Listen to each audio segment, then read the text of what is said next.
Nitumie wakati huu kuishukuru sana serikali ya awamu ya sita.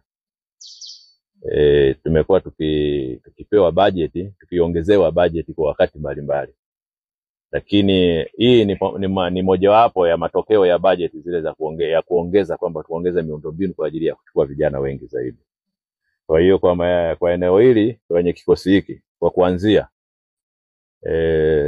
sasa hivi tutajenga majengo 9 wakati mmoja hapa sasa hivi, na tuliweza kuleta pesa ambayo tuliipokea kutoka serikalini, lakini tumeweza kugawa kwenye eneo hili kwa ajili ya shughuli ya hapa shilingi bilioni 1.6, ambayo kwa sababu tunajenga sisi wenyewe,